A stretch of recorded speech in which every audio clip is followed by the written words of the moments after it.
घिसरलेला सांज झाली ती झाली हळूहळू आणि मग रात्र पण झाली आता आता आपल्याला घराकडे जायला पाहिजे ना पंढरी रात्र टपकूनच बसलेले असतात कधीची तुझ्यावर भेट घेणार याचा काही भरोसा नाही बघ सुंदर कोण माहितीये का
आम्ही जे 16 बाबासाहेबांनी जे 16 लोक पाठवले होते त्यांचे नाव ते साहेब सांगू शकले नाही. 2 सांगितले त्याच्यातही एक चूक आहे, पण तुम्ही 16 निश्चित सांगा एवढीच एक विनंती आहे. आणि दुसरी विनंती अशी की आपण जे जयभीम म्हणतात झोपून उठल्यापासून तन्मयच झाली किती वेळ झाली तरी आपण जयभीम म्हणतो, लग्नात जयभीम म्हणतो. हा जयभीम शब्द कोणी दिला आणि कोणत्या वर्षी दिला, जयभीम आपण कसं म्हणतो, कोणामुळे म्हणतो, कोणी मनाला लावलं या आपण जयभीम म्हणतो. बाबासाहेबांचं नाव घेतो. काल एका कवालाने तेच म्हटलं जयभीम बोलो हमको जयभीम वाले. बाबासाहेब तो नाम मानते है कि बाबा साहब ने पूरे देश को हम लोगों को ये दिया, उसका नाम लेना आवश्यक है तो भगवान का नाम मत लो. म्हणून जयभीम हा शब्द कोणी म्हणायला लावला आणि कोणत्या वर्षी म्हणायला लावला एवढंच म्हणा. आणि तो 16 लोकांची नावं सांगा, जयभीम शब्द कोणी दिला, कोणत्या वर्षी दिला एवढं सांगा. एवढीच विनंती आहे. कारण आपण डबल शिक्षक आहात. सुरेश बाबू आणि हे जे बघानी सुरेश बाबूने पूर्ण चिरफाड केली की आपण काय केलं पाहिजे, ओबीसीने काय केलं पाहिजे. आणि मी खरोखर बोलतो, शाळेत मी खूप बोललो.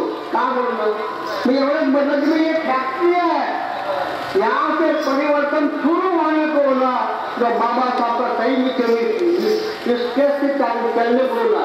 आणि बोलतो तर पहिलेच वखत बोलत होतं लोक शायरीला हे समजतात, पण सुरेश बाबूंनी सारं डोक्यावर घेतलं की या शायरीला जास्त महत्व आहे. म्हणून शायरांनी बाबासाहेबांच्या नावाचं परिवर्तन करावं आणि या देशात चांगलं हे घडवून आणावं. सुरेश बाबूंनी म्हटलं माझी एकच विनंती आहे, 16 लोकांच्या सिरियल नावं सांगा. तुम्ही नाही सांगा तुम्ही सांगितलं. माझं असं म्हणणं नाही की तुमचा लोकांचा अपमान झाला पाहिजे, काही असतात. तुम्ही आमच्या आदर शिकता, तुम्ही आमची पाहुणे आहात. फक्त एवढंच म्हणणं आहे ते सांगा. आणि जयभीम शब्द कोणी मनाला लावला, आपण जर पूर्ण भारतवासी जयभीम म्हणतो हा शब्द कोणी मनाला लावला, कोणत्या वर्षी मनाला लावला एवढं सांगा. अपमान नाही कर, नाही सांगितलं तरी तुमचा अपमान होणार नाही, तुमची इज्जतच होईल. कारण तुम्ही आमच्या पाहुणे आहात, सुरेश बाबू आमच्या तालुक्याचे पाहुणे आहात एवढंच म्हणणं आहे. आणि एवढं जर तुम्ही खरोखर सांगितलं तो आज सुरेश बाबूचं 5 पैसे की बात, उनके भी पैसे की बात, तुम्ही पैसे मोठे नाही का. सुरेश बाबूकडून या त्यांचा आणि त्यांचं गंमत संघाचा आशीर्वाद घ्या. आणि 500 रुपये कोणाला बोलतो देंगे, पण एवढं सांगा एवढी विनंती आहे.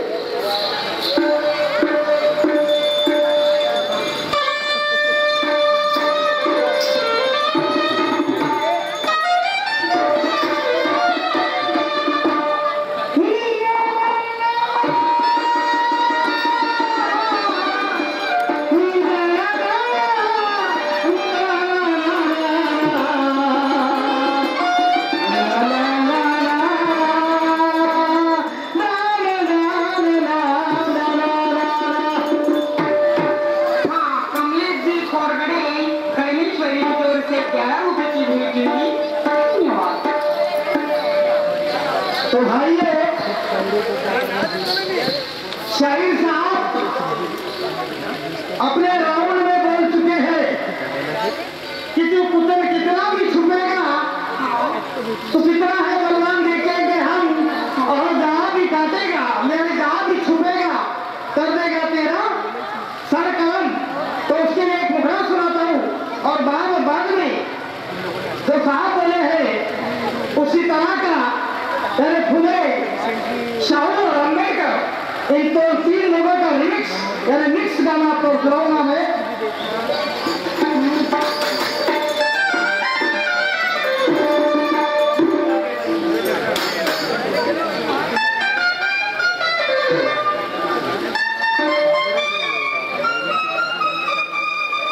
तो वक्त के तकाजे में कोई बड़ा नहीं होता.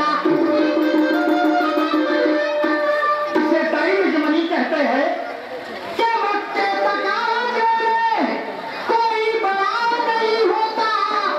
हर बह जाते हैं धुर कर मिट जाता है आता और पता.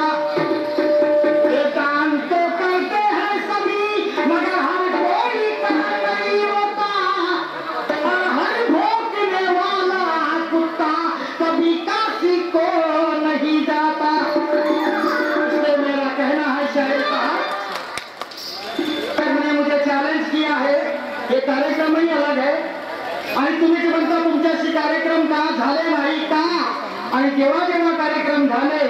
तेव्हा तुमची अवस्था कशी झाली ते तुमचं तुम्हालाच माहित आहे.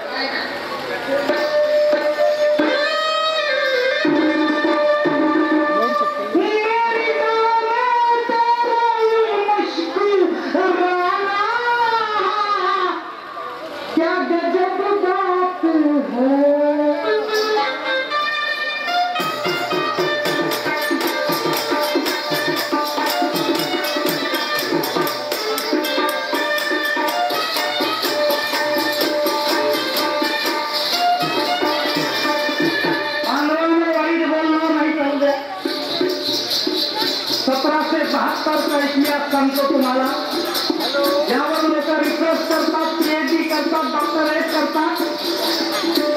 तर 1772चा इतिहास असा की रघुनाथराव आणि त्याची पत्नी आनंदीबाई, रघुनाथरावांची पत्नी आनंदीबाई आणि थोरला माधवराव पेशवा आणि त्यांचे सरसेनापती नानाजी फडणवीस. तर या 1772 मध्ये पेशव्याच्या गादीवर माधवरावांना बसवावं अशी नानाजी फडणवीसची इच्छा. परंतु आनंदीबाईला विचार कधी वाटत होतं की माझा नवरा एवढा बलाढ्य पुरुष आहे, माझा नवरा रघुनाथराव एवढा बलाढ्य पुरुष आहे, मग या गादीवर माझ्या नवऱ्याने का बसू नये. आणि म्हणून रघुनाथराव आणि नाना फडणवीस याच्यात एक भांडण झालं, संवाद झाला आणि याला कारणीभूत ठरली की आनंदीबाई जो टीव्हीवर ही मालिका दाखवण्यात आली होती आणि त्याच मालिकेचं एक रेफरन्स घेऊन एक बेसिस घेऊन हे माझं गाणं म्हणून मला काय म्हणायचं.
आपको बुरा लगा होगा लेकिन कॉमन वर्ड है. नानाजी फडणवीस कहते हैं, अरे मैंने आकर यहाँ पर अपना जमा लिया दम और देखना है तुझमें रघुनाथराव है क्या उखाड़ने का दम. मेरे बात को तू कह नहीं सकता क्योंकि इस गद्दी पर माधवराव ही बैठेंगे. इसमें इतिहास है, एक बेसिक है और जो बेसिक होता है अंग्रेजी में एक कहावत है कि strong foundation is must be essential for the building otherwise destroy that. पाया जर मजबूत असेल तर तुमची बिल्डिंग मजबूत राहील, जर पाया मजबूत नसेल तर ती बिल्डिंग पडल्याशिवाय राहणार नाही. आणि असे गाणे देईल मग चालतात. तिथं कार्यक्रम वेगळा आहे, शायरांनी मला चैलेंज किया कि तू कितना है बलवान, मुंडी छाटेंगे हम। इसलिए ये गाना मैंने बोला। तो अभी आपके सामने शाहू फुले सर जी ने कहा है कि शाहू फुले शाहू और अम्बेडकर इन तीनों को मिक्स करके एक गाना बोलिए। आपका गाना जरूर गाता हूँ साहब जी में। इनकी ओर से 21 रुपए की भेंट मिले, धन्यवाद। वैसे कमलेश खोरगड़े परमेश्वर इनको उनकी 11 रुपए की भेंट मिली, धन्यवाद।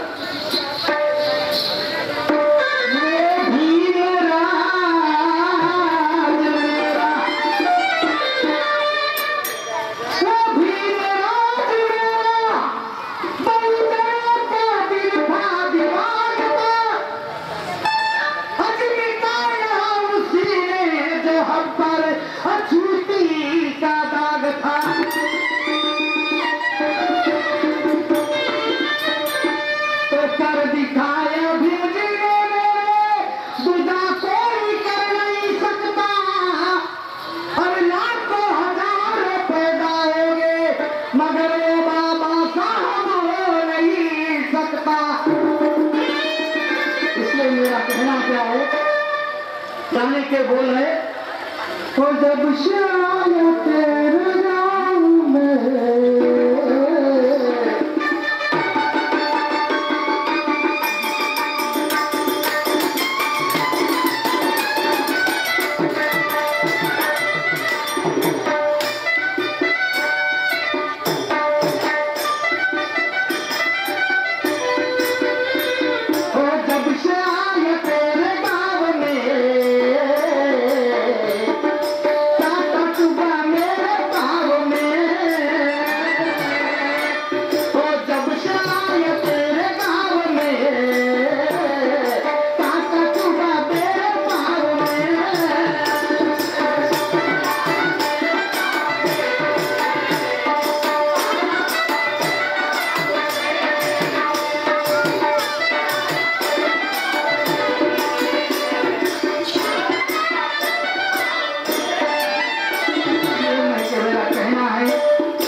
माईचा लाल नाही बाबासाहेबाला सोडून की ज्याच्या नावाच्या समोर विश्वरत्न ही उपाधी लागली आहे। विश्वरत्न महामानव डॉक्टर बाबासाहेब आंबेडकर म्हणतो आम्ही। भारतरत्न कुणालाही मिळते, कुणालाही मिळते। काल परवा तो क्रिकेट खेळतो तेंडुलकर, स्वतःचं घर म्हणतो, स्वतःच्या घरामध्ये 100 गाड्या आणतो, त्यालाही आमचं सरकार आमची व्यवस्था भारतरत्न सन्मानाने घोषित करते। परंतु जे डॉक्टर बाबासाहेब आंबेडकरांना विश्वरत्न ही उपाधी मिळाली, त्याच्यामुळे आपण महात्मा फुले म्हणतो। महात्मा कुणाला म्हटलं जातं? ज्याचा आत्मा महान आहे, ज्याच्या आत्म्यामध्ये, ज्याच्या मनात आहे तो महात्मा, नाहीतर तुम्ही दलित असे म्हणणारे महात्मे आहे. तुम्ही दलित आहात असे संबोध करणारे महात्मे आहे. परंतु आणि म्हणून ज्या शाहू महाराजांनी रिझर्वेशन दिलं आणि म्हणून हा आमचा बहुजन समाज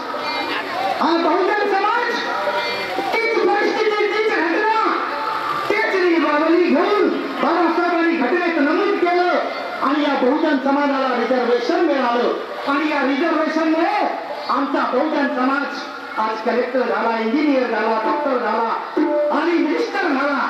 ही देश त्या शाहू महाराजांची आणि म्हणून या तीन महाभूतीचं फुले, शाहू आणि आंबेडकरांचं नाव या जगामध्ये गाजत आहे. आणि म्हणून मला काय म्हणायचं,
महात्मा फुले या गुलामीला नष्ट करण्यासाठी जर सर्वात प्रथम पाऊल उचललं असेल तर ते राष्ट्रपिता महात्मा फुले. आणि म्हणून त्या फुले विषयी मला काय म्हणायचं,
त्यांच्या वडिलांनी बाहेर काढून दिलं. त्या परिस्थितीला न जुमानता न घाबरता महात्मा फुलेंनी या बहुजनांची सेवा केली, या बहुजनांच्या सेवेला प्राधान्य दिलं. आणि म्हणून मला काय म्हणायचं आहे, त्या काळावर घालूया गा, काळावर घालूया गा, फुले शाहू बाबा भीमराव या जगामध्ये गाजत्याच ना, फुले शाहू बाबा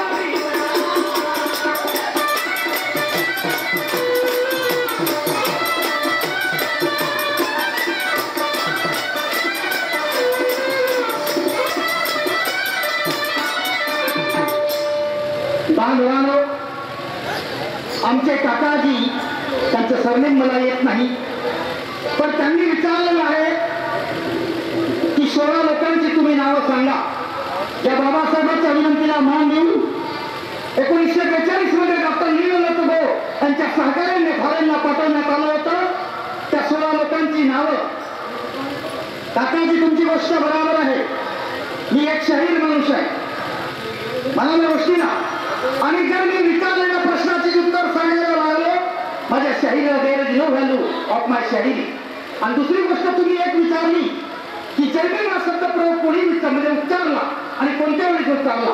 मी खोटं बोलत नाही, एक शिक्षक आहे, याचं नॉलेज मला परफेक्ट माहित नाही आणि म्हणून सांगू शकत नाही. खोटं सांगणार नाही. बाबासाहेबांची शोधत आहे मला, खोटं सांगणार नाही. त्या 16 लोकांची नावं माझी आत्ताही मनात आहे, पण मी एक शैली नात्याने सांगू शकत नाही किंवा अगल्या स्टेजवर मी तो प्रश्न विचारू शकणार नाही. ही शाहिरीची आमची परत आहे. तुम्हाला वाटत असेल पडद्याच्या मागे मी सांगायला तयार आहे तुम्हाला. Thank you.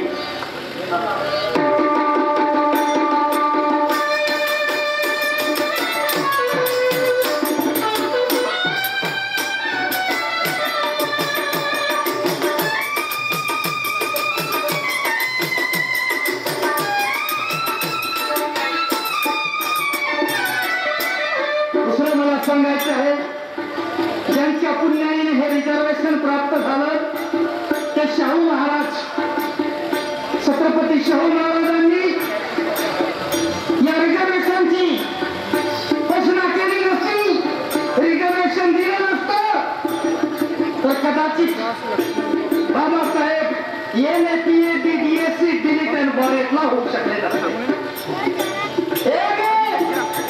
Master of art, MA DSc doctor of science DLitt doctor of literature आणि MA PhD DSc DLitt and बॅरेटला म्हणजे बॅरिस्टर आपला कायद्याचा डॉक्टर त्या काळात झालेले 3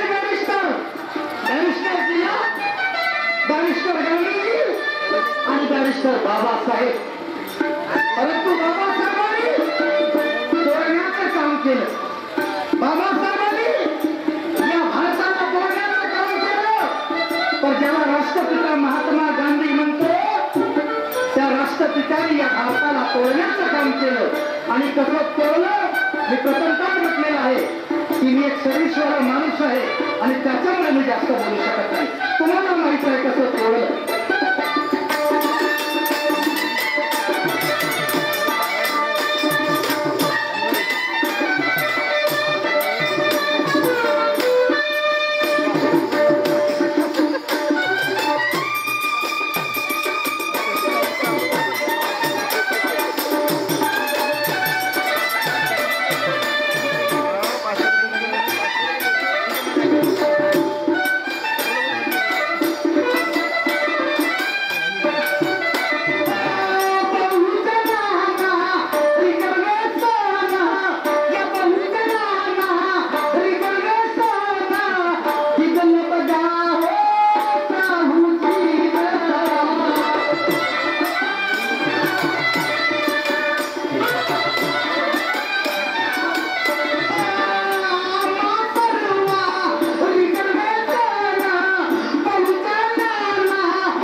दिलं नसतं कदाचित हा सुबोध गुरुजी एक शिक्षक होऊ शकला नसता, टिपल करू शकला नसता आणि आपल्या 2 मुलांना चांगलं एज्युकेशन देऊ शकला नसता. ही सर्व पुण्याई फुले शाहू आंबेडकरांची आहे बांधवानो. आणि या फुले शाहू आंबेडकरांचं नाव या जगतात गाजत आहे. या जगतात गाजता नुसतं भारत देशातच नाही तर जगाच्या पाठीवर कुठेही जा तरी या 3 महाविभूतीचं नाव अगदी गौरवाने घेतलं जातं.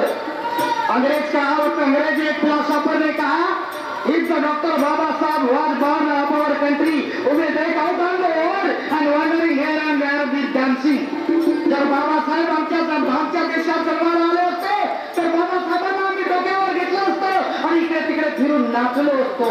परंतु या देशामध्ये बाबासाहेबांची अवहेलना कशी होते आहे, बाबासाहेबांच्या विचारांना कशी तिलांजली मिळते आहे, आणि म्हणून मला काय म्हणायचं आहे,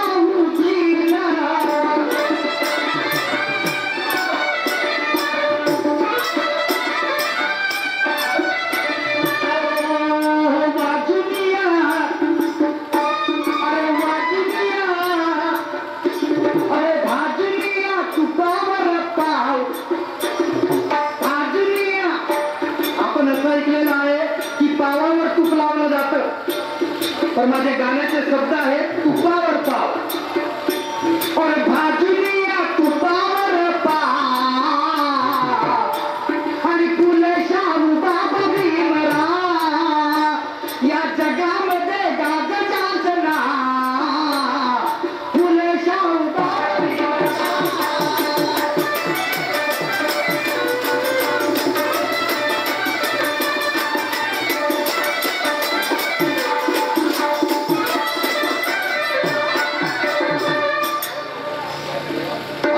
बाबा साहब के ऊपर कहने जा रहा हूं, तो बदौलत भीम की, जी बदौलत है भीम की मिलती है हमें इज्जत की रोटी इस जमाने में. तो बाबा साहब की बदौलत है, कि बदौलत बाबा साहब की मिलती हमें इज्जत की रोटी. अरे ये दिन होता हो भीम मसीहा तो माँ बेटी अपनी सड़कों पे होती, अभी भी वही हालात होते जो पहले थे. लेकिन बाबा साहब की बदौलत है, बाबा साहब ने घटना बनाई. मैंने पहले ही लॉ में अपने बताया था की 395 कलम 22 प्रकरण आणि 12 परिशिष्टे अशा जगाच्या पाठीवर कोणी माईचा लाल तयार झाला नाही की एवढी मोठी घटना लिहिणारा. मी म्हटले नाही मला सगळ्या अमेरिका आमच्या देशावर देशावरच का जगावर राज्य करण्याचं स्वप्न बघते, परंतु त्या देशाची घटना 8 कलमाची आहे. बाबांनो विचार करा, बाबासाहेबांच्या प्रदीर्घ बुद्धीचा विचार करा, बाबासाहेबांच्या बुद्धीचा विचार करा. आणि ते बाबासाहेबांनी जर आम्हाला घटना दिली नसती तर या मनोवादी सनातनी लोकांना आम्हाला आजही आमच्या ढुंगणाच्या मागे झाडू आणि गळ्यामध्ये माठ दिला असता, ही अवस्था आमची राहिली असती. परंतु हम बेईमान हो गए. लेकिन हम भूल चुके हैं उस बाबा साहब को, उस फुले को, उस शाहू महाराज को भूलते जा रहे. लेकिन न भूलने का इरादा, न भूलने का वादा अगर इस कर्मेश्वर में, कर्मेश्वर सिटी में अगर किसने किया है तो तुम्हारे सामने मूर्ति खड़ी है जिनका नाम है डोगरे साहब, और इनके पीछे, इनके साथ साथ चलने की मैं आपको विनती करता हूँ. मेरे भाइयों, ऐसा लीडर, ऐसा पुजारी मैंने अपने जिंदगी में पहली बार देखा है. मैंने तो गुणगान कर रहा हूँ, ऐसी बात नहीं है. तो साहब से मेरा परिचय 10 साल पहले हुआ था. 4 साल उन्होंने मेरे को स्टेज पर आने के लिए बोला है.